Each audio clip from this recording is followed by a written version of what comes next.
Assalamualaikum warahmatullahi wabarakatuh. Kembali lagi untuk pertemuan ketiga ini, yaitu pertemuan terakhir kita mengenai dengan konsep asam basa. Pada pertemuan terakhir ini kita akan bahas mengenai teori asam basa berdasarkan Bronsted-Lowry.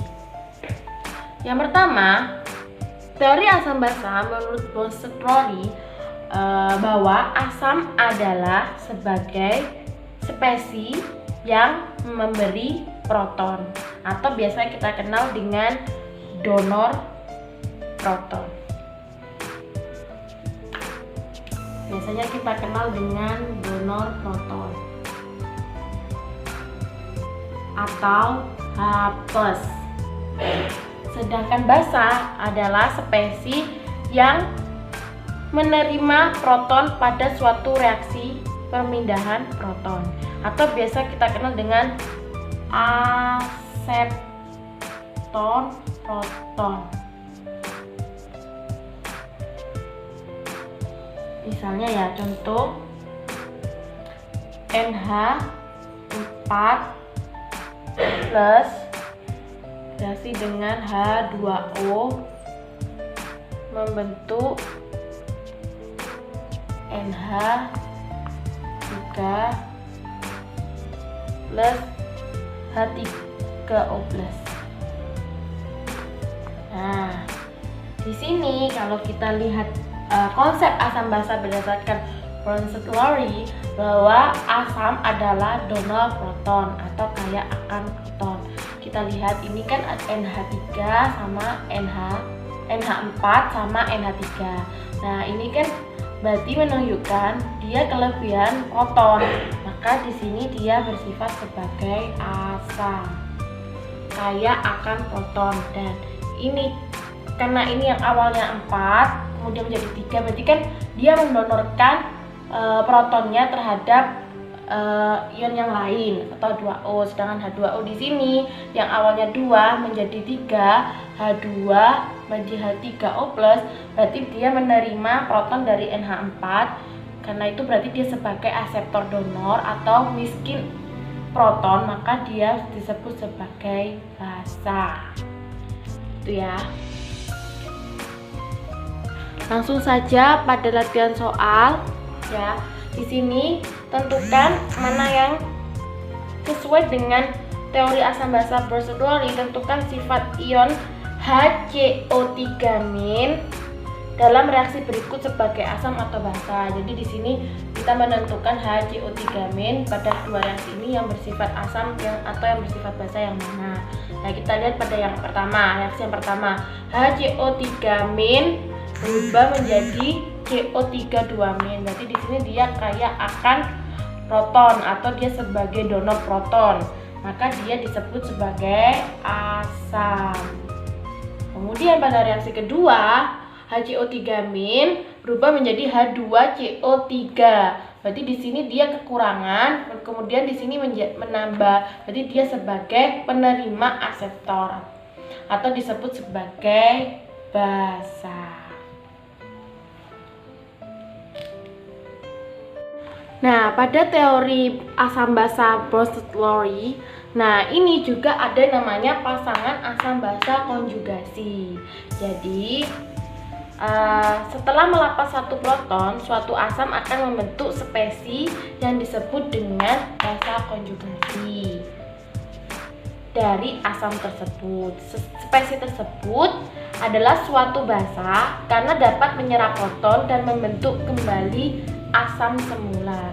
Jadi misalnya ada asam HCl, ini contohnya ya, HCl akan melepas H+ berupa protonnya dan ada namanya basa konjugasinya yaitu Cl-. Nah, kalau basa contohnya pada NH3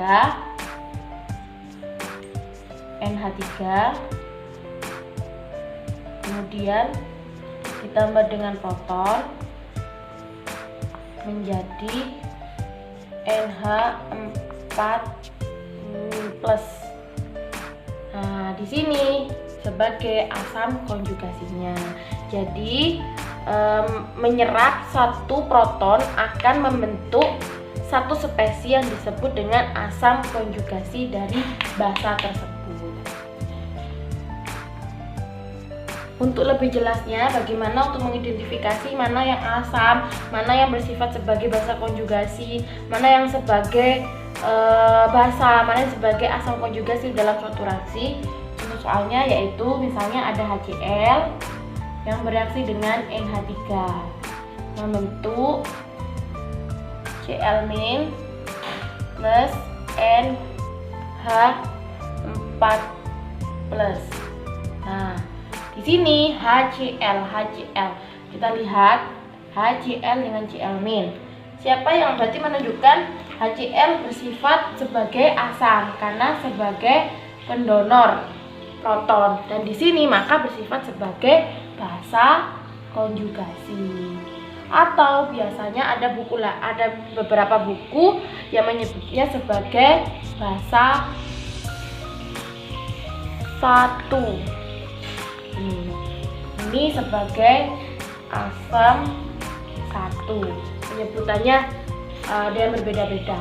Kemudian NH3, NH4. Nah, ini kan NH3 jadi NH4. Jadi dia sebagai penerima proton atau miskin proton, maka disebut sebagai basa. Sedangkan di sini maka sebagai asam konjugasi. Nah, pasangannya ya. Nah, atau biasa ini dikenal dengan basa 2, di sini sebagai asam 2. Kemudian yaitu kekuatan relatif asam dan basa. Nah, pada konsep Bronsted-Lowry ini, asam kuat adalah spesies yang melepas proton, sedangkan basa kuat adalah spesies yang mempunyai kecenderungan kuat menarik proton. Nah, bagaimana dengan asam lemahnya?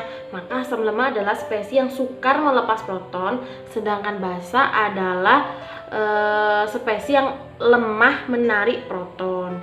Jadi, kekuatan asam basa Bronsted-Lowry ini bersifat relatif. Dalam air misalnya HCl bersifat sebagai asam kuat, sedangkan CH3COOH bersifat asam lemah. Nah, dapat dikatakan berarti HCl merupakan asam yang lebih kuat dari CH3COOH.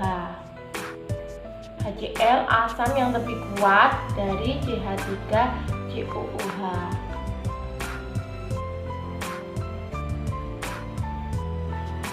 Kemudian tetapi CH3COOH bersifat asam lemah dalam air, tetapi bersifat kuat dalam NH3.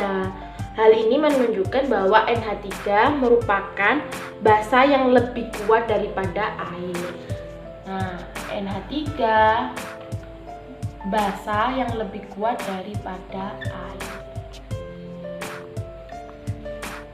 Kemudian bagaimana hubungan kekuatan antara asam dan basa konjugasinya? Hubungannya yaitu jika asam Bronsted-Lowry dinyatakan dalam Ha, maka rumusan basa konjugasinya adalah aminnya. Contohnya ya reaksinya. Ha plus H2O jadi amin plus H3O plus. Maka tetapan ionisasinya Ka-nya sama dengan amin plus H3O plus Ha.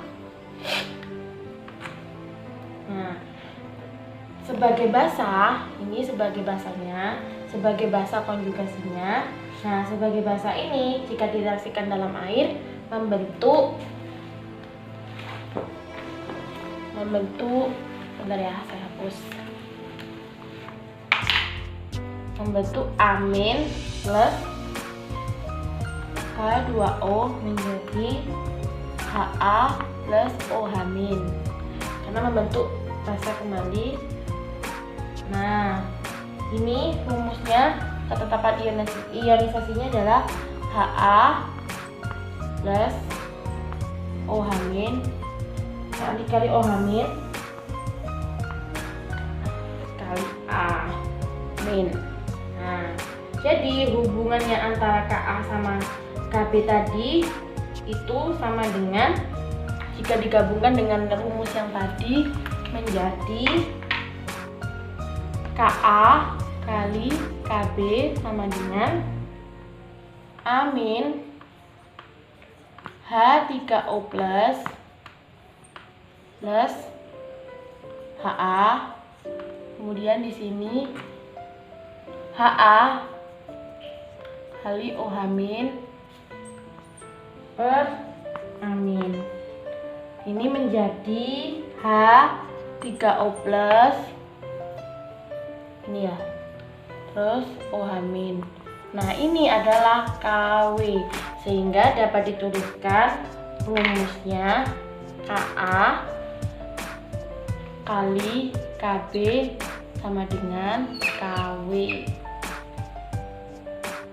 Untuk latihan soalnya, hitunglah nilai jika diketahui nilai Ka dari CH3COOH adalah 1 kali 10 pangkat min 5, maka berapa Kb dari CH3COO min nya, atau bahasa konjugasinya.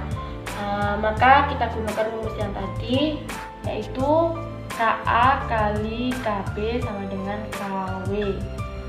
Jadi Kb nya yaitu Kw per Ka. Seperti yang kita tahu, Kw pada berbagai suhu yaitu 1 kali 10 pangkat min 14, maka Ka nya adalah 1 kali 10 pangkat min 5. Jadi ini hasilnya sama dengan 1 kali 10 pangkat min 9. Kemudian teori yang ketiga yaitu teori asam basa Lewis. Nah, dari teori asam basa Bronsted-Lowry tadi kan berdasarkan dari donor proton, jadi berdasarkan H+. Nah, bagaimana jika tidak melibatkan proton atau H+ pada suatu reaksi untuk menentukan asam basanya? Nah, ini menggunakan teori asam basa Lewis. Nah, menurut Lewis di sini menggunakan dari menggunakan ini namanya sebagai yaitu menggunakan pasangan elektron bebas. Jadi dilihat pada ikatannya, yaitu terdapat pasangan elektron bebas. Jadi asam adalah sebagai akseptor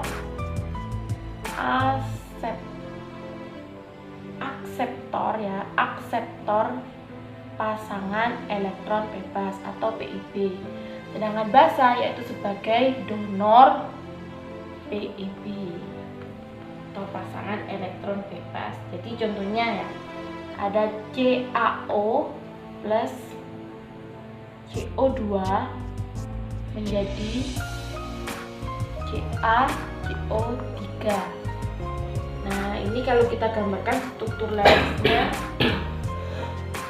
A2 plus O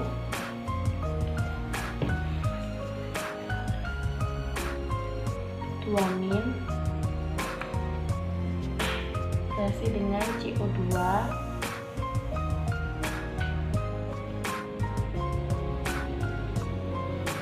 kan ini PIB nya yang digunakan untuk berikatan ya.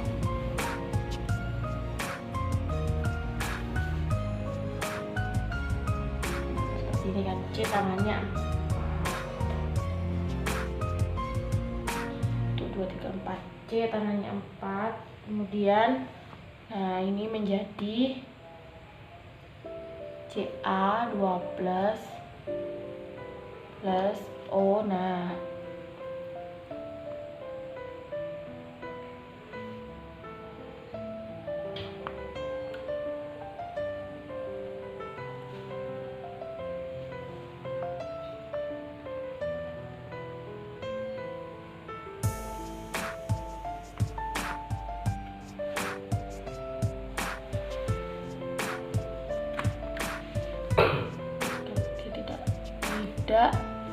karena ini kan 2 min, jadi ini tidak ada muatannya. 2 plus 2 min tidak ada muatannya. Nah, di sini ini yang memiliki PEB yang digunakan untuk berikatan. Ini ya, untuk berikatan dengan CO2 yang di PEB-nya digunakan untuk berikatan bersama. Jadi ini sebagai donor PEB sebagai basa dan dia sebagai penerima. Ini PEB-nya yang dipakai berikatan bersama.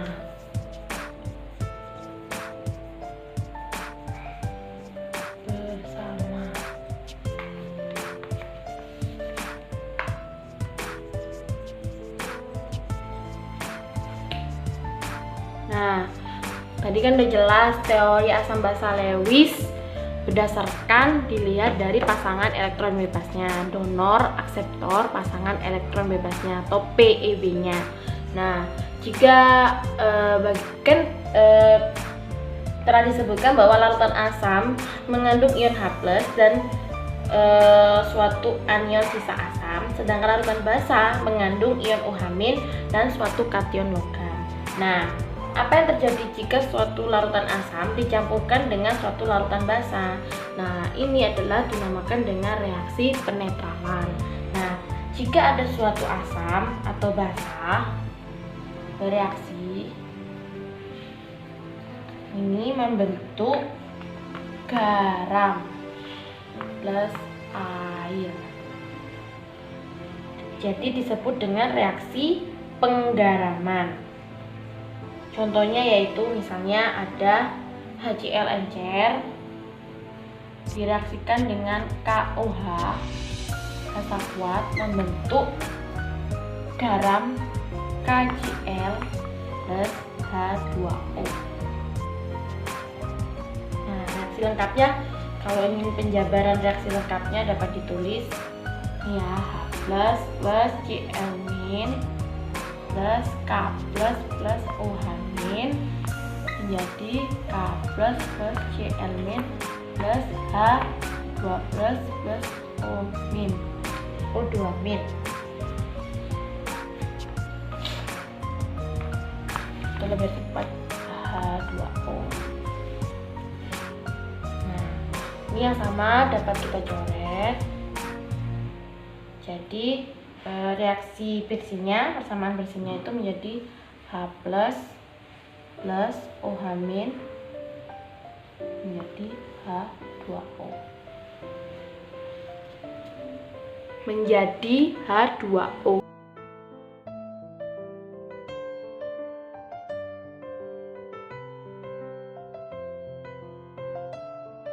Contoh lagi yaitu misal ada asam H2SO4 H2SO4 plus 2NaOH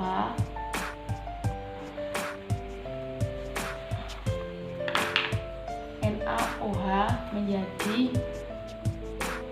garamnya Na2SO4 plus H2O 2H2O. Nah, kalau di rumus reaksinya 2H plus SO4 2- plus Na 2Na plus 2OH- plus 2Na plus SO4 2- plus 2H2O. Jadi kita coret ini terus ya, kita coret.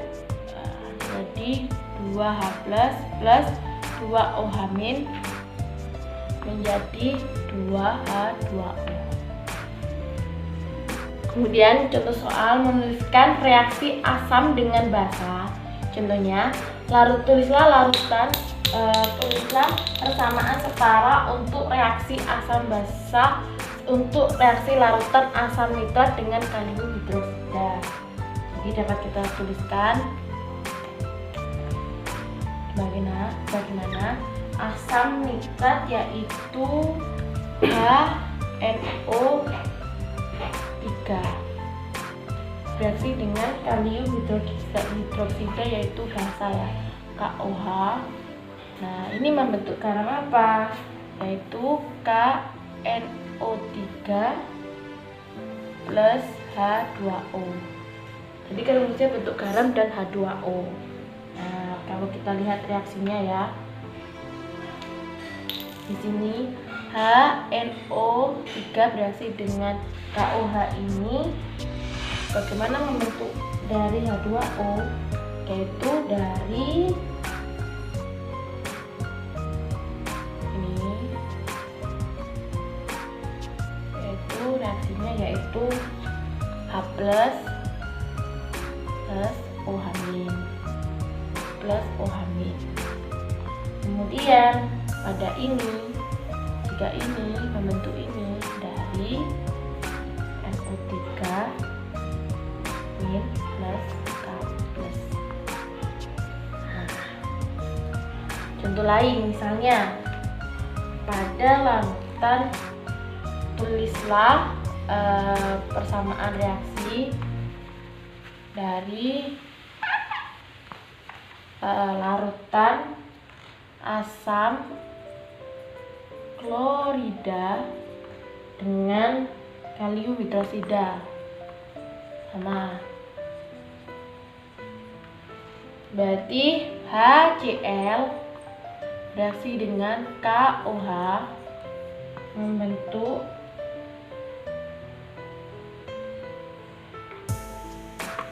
ini salah ya, bukan kalium, kalsium hidroksida. Jadi CaOH ya, beda. CaOH 2 kali ya, kan Ca 2 plus membentuk garamnya CaCl2 plus H2O. Nah, ini kalau kita pilih dari sini untuk membentuk H2O, yaitu terdiri H plus OH. Ini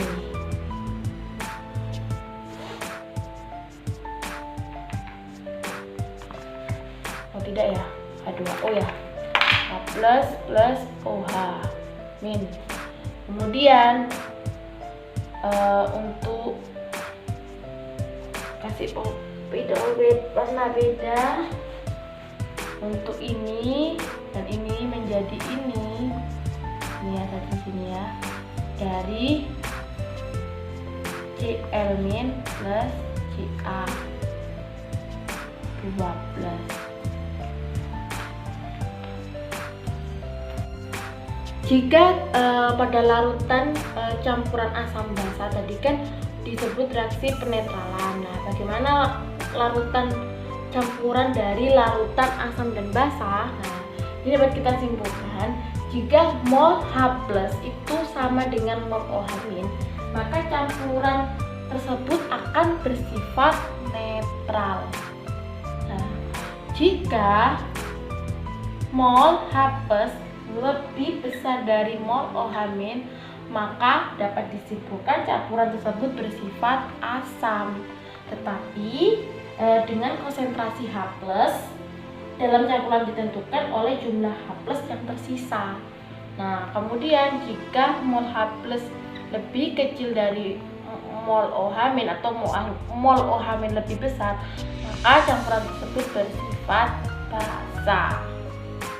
Nah, untuk lebih pahamnya menentukan pH campuran asam kuat dengan basa kuat dapat dilihat dari contoh soal berikut ini. Misal nih, pada contoh soal, tentukan pH campuran berikut. Nah, jika ada suatu larutan HCl 50 ml dengan konsentrasi 0,1 molar dicampurkan dengan 50 ml larutan NaOH 0,1 molar. Berapa pH larutan campurannya? Maka di sini dapat kita hitung jumlah, kita cari dulu jumlah ion mol ya, mol ion H+-nya. Yang pertama yaitu jumlah mol HCl, di mana 50 ml dikali dengan 0,1. Berarti jumlah mol ion H+ nya yaitu sebesar 5 milimol. Kemudian bagaimana jumlah mol ion OH-nya?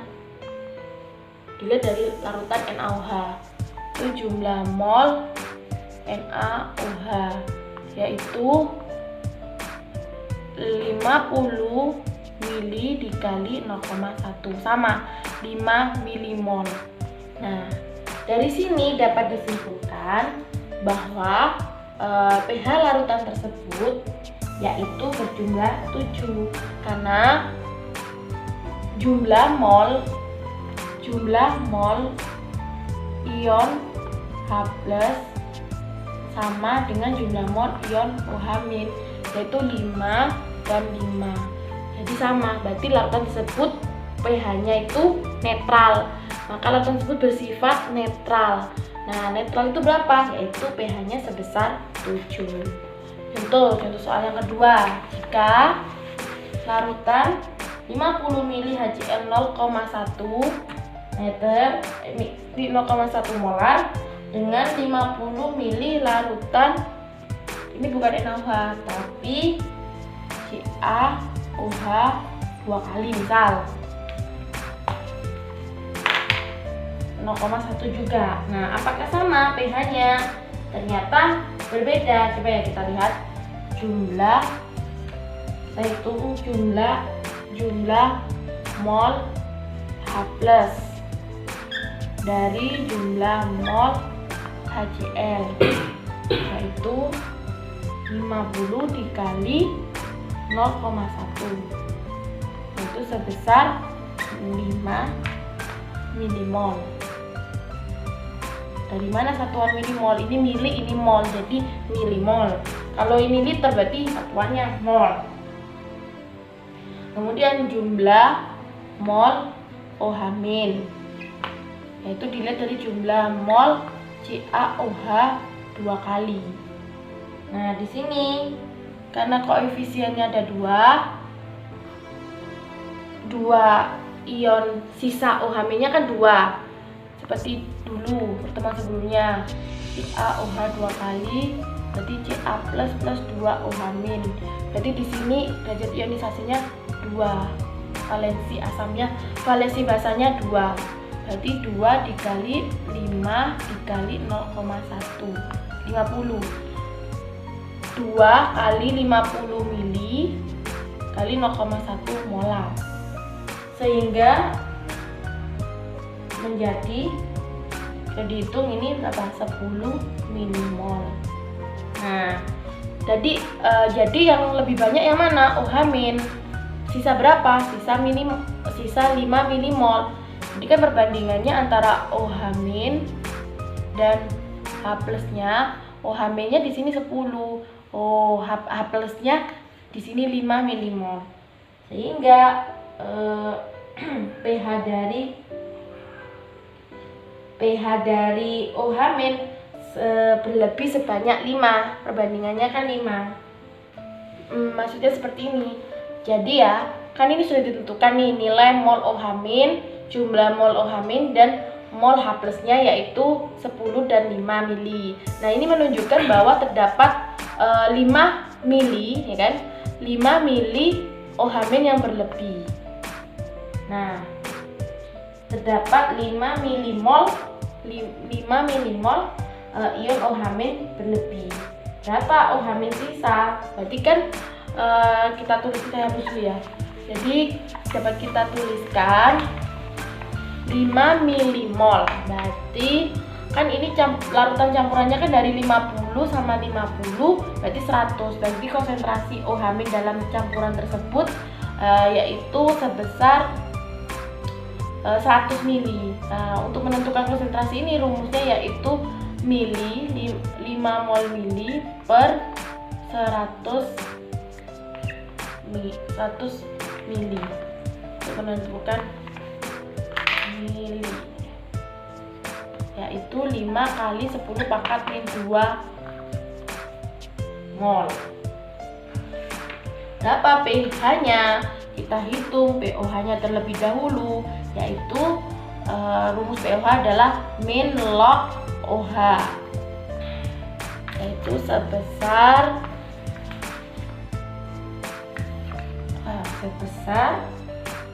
pOH sebesar 2 min log 5, sehingga pH-nya 14 min 2 min log 5, yaitu 14 kurangi 2, 12 plus log 5.